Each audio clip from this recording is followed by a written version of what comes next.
τώρα που περπατάμε σε αυτόν τον δρόμο, ο οδηγός μας εξήγησε ότι από εδώ περνούσαν αυτοί οι άνθρωποι που κάνανε εξόρυξη των διαμαντιών της περιοχής παλαιότερα. Γκαριμπέιρους λεγόντουσαν οι άνθρωποι, ή ας πούμε. Πώς να το πω, διαμαντορίχοι. Ναι. Όπως και να έχει, οι άνθρωποι παίρναν τα διαμάντια, εκμεταλλεύτηκαν πολύ την περιοχή, την Σαπάντα Τζιαμαντσίνα, μέχρι που η κυβέρνηση αποφάσισε να την κάνει εθνικό πάρκο.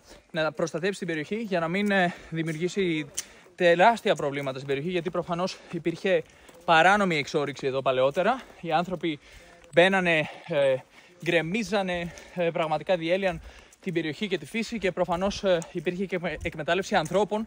Πολύ παλιά βέβαια. Όχι πάρα πολύ παλιά. Έλατε, μέχρι πριν 130 χρόνια υπήρχαν εδώ σκλάβοι. Τότε χρησιμοποιούσαν σκλάβους για να κάνουν αυτή τη δουλειά. Αργότερα φυσικά ήταν άνθρωποι που πληρωνόντουσαν, αλλά σε κάθε περίπτωση πλέον δεν συνεχίζεται αυτή η κατάσταση και πλέον τα διαμάντια της περιοχής, όπως λένε οι οδηγοί μας, είμαστε εμείς, οι τουρίστες. Γιατί το εμπόριο του διαμαντιού και αυτή η επιχείρηση ουσιαστικά αντικαταστήθηκε με αυτό που κάνουμε εμείς τώρα με τον τουρισμό, γιατί πλέον φέρνουμε πολλά χρήματα οι τουρίστες εδώ στην περιοχή και αυτό επιτρέπει στους ανθρώπους, τους ντόπιους, να έχουν ένα πολύ υψηλό επίπεδο ζωής και να παράλληλα να χαίρονται να έχουν αυτή τη φύση η οποία την εκμεταλλεύονται με άλλο τρόπο πλέον. Όχι με εκείνον τον άσχημο τρόπο που μπορεί στο τέλος να μην μείνει τίποτα, αλλά με αυτόν τον τρόπο που μπορούμε εμείς να συνεισφέρουμε στο να τη διατηρήσουμε όσο περισσότερο γίνεται σε αυτή τη μορφή της. Να πούμε επίσης ότι μέσα στο πάρκο απαγορεύεται να χτίσεις, απαγορεύεται να έχεις ιδιωτικό χώρο, απαγορεύεται να κάνεις εξκαφές ή οτιδήποτε άλλο. Είναι προστατευόμενη περιοχή. Λέγεται Área de Protección Ambiental. Δείτε αυτό το μονοπάτι μπροστά μας. Και να πούμε και κάτι τελευταίο σχετικά με τους πυροσβέστες. Εδώ υπάρχουν οι εθελοντές πυροσβέστες και υπάρχουν οι πυροσβέστες οι επαγγελματίες. Οι επαγγελματίες ονομάζονται μπομπέιρους, ενώ οι εθελοντές ονομάζονται μπριγκάντα.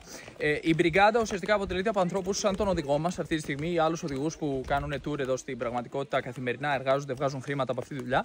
Και θέλουν οι ντόπιοι αυτοί να προστατέψουν το μέρος και έτσι, επειδή γνωρίζουν ήδη τα μονοπάτια, μπαίνουν βαθιά μέσα στο δάσος για να μπορέσουν να σβήσουν τη φωτιά, την πυρκαγιά, όπως χθες για παράδειγμα που υπήρξε έντονο πρόβλημα εδώ στην περιοχή.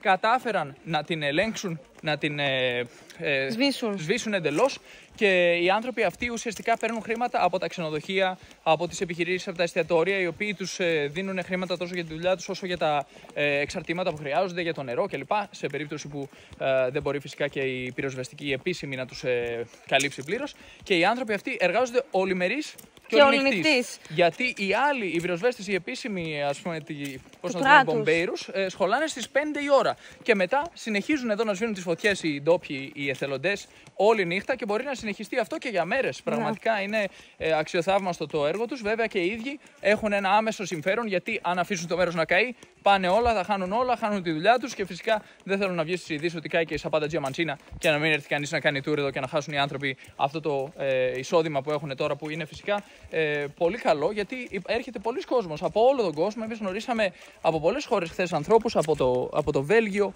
γνωρίσαμε ανθρώπους από Γαλλία, από τη Γαλλική Γουινέα, ένας άνθρωπος τουλάχιστον που ζει στη Γαλλική Γουινέα, αλλά είναι από Γαλλία. Ανθρώπους από πολλές χώρες και μάλιστα κάναμε και εξάσκηση της γλώσσας μας. Είναι ένα από τα θετικά αυτό, όταν μιλάς πολλές γλώσσες, μπορείς να μιλήσεις με πολλούς ανθρώπους σε αυτές τις γλώσσες. Μάλιστα, τώρα που τελειοποιούμε σιγά σιγά τα γαλλικά μας, μόλις τα τελειοποιήσουμε, σύμφωνα με τις στατιστικές που έχουμε ελέγξει διαδικτυακά, θα μπορούμε να μιλάμε με περίπου το 33% του παγκόσμιου πληθυσμού, με 5 γλώσσες. Αγγλικά, ελληνικά. Εντάξει, τα ελληνικά δεν συνεισφέρουν και τόσο σε αυτό να πω το ποσοστό, γιατί δεν υπάρχουν και τόσοι άνθρωποι που μιλάνε ελληνικά στον κόσμο. Αλλά τα αγγλικά προφανώς μαζί με τα ισπανικά, τα πορτογαλικά και τα γαλλικά είναι ένα τεράστιο μέρος του κόσμου, του παγκόσμιου πληθυσμού που μιλάει αυτές τις γλώσσες και έτσι μπορούμε να συνεννοηθούμε με αυτούς τους ανθρώπους. Έτσι όπως το λέει ο Κωνσταντίνος είναι, δεν θέλουν οι άνθρωποι να χαλάσει η εικόνα του μέρους, γιατί αυτό το μέρος προσελκύει πάρα πολλούς τουρίστες. Και γι' αυτό το λόγο είδαμε εχθές που κάναμε ένα άλλο tour ανθρώπους να κοιμούνται κάτω από βράχους στην πρώτη στάση του tour που κάναμε και αναρωτιόμασταν τι κάνουν αυτοί οι άνθρωποι εδώ. Και μετά ενημερωθήκαμε ότι είναι εθελοντές πυροσβέστες, ντόπιοι άνθρωποι, οι οποίοι έσβηναν φωτιές όλη νυχτής, κοιμήθηκαν λίγο κάτω από το βράχο το πρωί και στη συνέχεια ξύπνησαν, μαζεύτηκαν, οργανώθηκαν και συνέχισαν την πορεία τους για να σβήσουν και τις υπόλοιπες πυρκαγιές του μέρους που ενημερωθήκαμε αργότερα ότι έσβησαν εντελώς. Πάλι καλά.